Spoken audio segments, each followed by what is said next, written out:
Hi, I'm Barry Zorestein.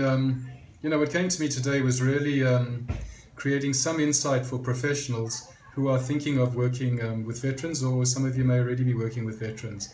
Also working on the basis where I am at this point in time, that perhaps numbers of you do not have a military or operational background.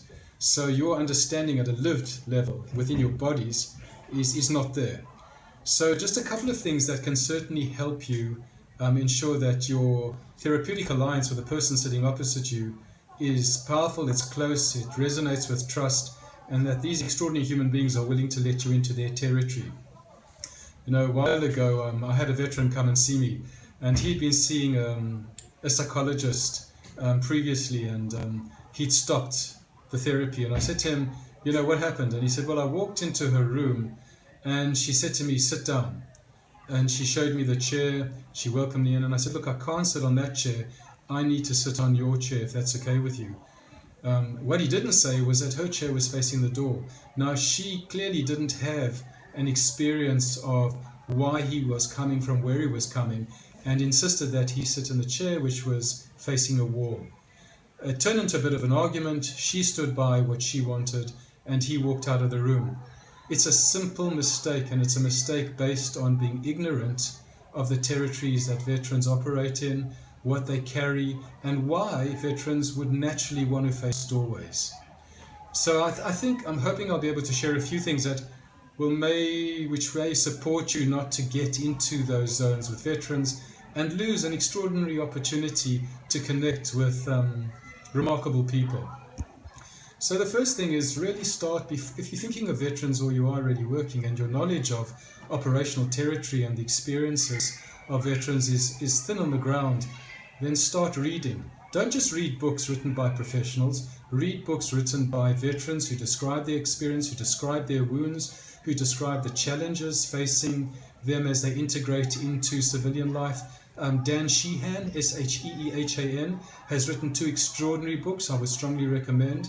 And learn their language. So when a veteran talks about a pull-through or an ambush or an OP or a claymore or a trip flare or an MAG or an FN or whatever the weapons are, or a runaway gun, you know what they're talking about. And in fact, you can use that language to teach a number of tools, modalities, insights, and even neuroscience. In my book, Which Way is Your Claymore Facing?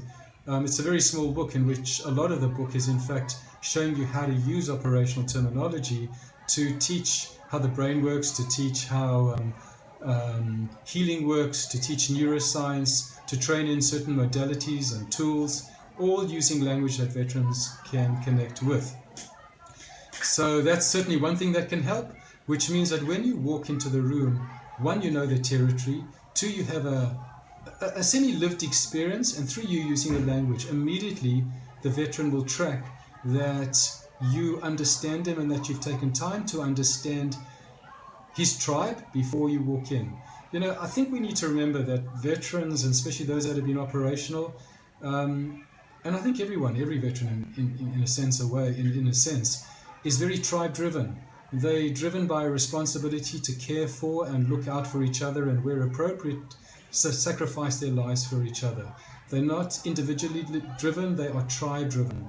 And what that also says to you is that, you come in as a stranger, you haven't earned the right to enter their territory.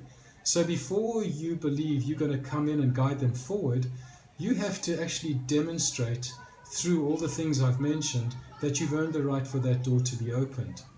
The second thing is that just because you have tools in your toolbox, whether they're CPT, exposure therapy, CBT, anything, psychodynamic stuff, whatever it may be, evidence-based or not, doesn't mean that it's going to be right for the person that's sitting opposite you. I know people who see veterans and frankly insist that they're going to have a CBT therapy or an exposure therapy or a CPT therapy or a whatever therapy. Well, for me, that's a profound mistake. How do you know that what you are using is appropriate? It's simply not a case of one tool fits all, which means you have to have a number of tools in your toolbox. You need to sit down with these human beings, and you need to dialogue about the things you do have and share it with them and ask them what they think. It needs to be a collaborative endeavor on the road to their healing. you can't just impose your modality. I really do have strong views about that, which means you need a flexibility and you need to have taken time after your training to enjoy a number of other tools in your toolbox. I think the other thing that sits in my mind is also that, remembering you're dealing with people who have been and seen really traumatic things, sights that, you probably won't see in your worst nightmare. Yet we come in and we expect that to create healing, we're going to drop them bang in the middle of what I call their ambush zone. Well, why? Does healing need to be a case of dropping you in the middle of your trauma and exposing you to all that trauma? Or are there ways in which we can step back to the perimeters of those trauma and invite them to find a place where they choose to begin and then slowly work into their ambush zone, which I call a sacred site? No one wants to go back into their ambush zones, especially people who have spent a large part of their lives trying to survive being in ambush zones, trying to survive holding and containing the force of these experiences in their bodies. So be aware that before you drop people anywhere, ask them where they would like to begin. I think, just looking at some of my notes down here, I think that what comes to my mind at the end of the day is you have to have an authentic presence. If they look at you and they see a clinician, somebody whose emotional presence, whose emotional energy is thin on the ground, but clinically present, there's a coldness to that. This population, and in many ways I think any population, require a very authentic, compassionate, and deeply caring relational presence. Without that, if your training has not brought that alive, if your training has not brought your heart element alive, then I would strongly recommend you go out, get some help, and learn to awaken your heart before you just embody a cold clinical presence. You need to be present.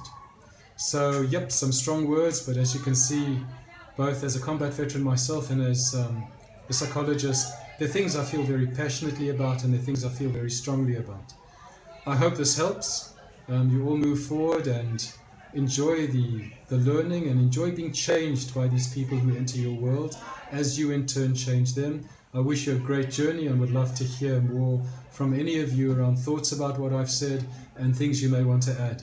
Until then, take care and we'll talk again soon. Bye.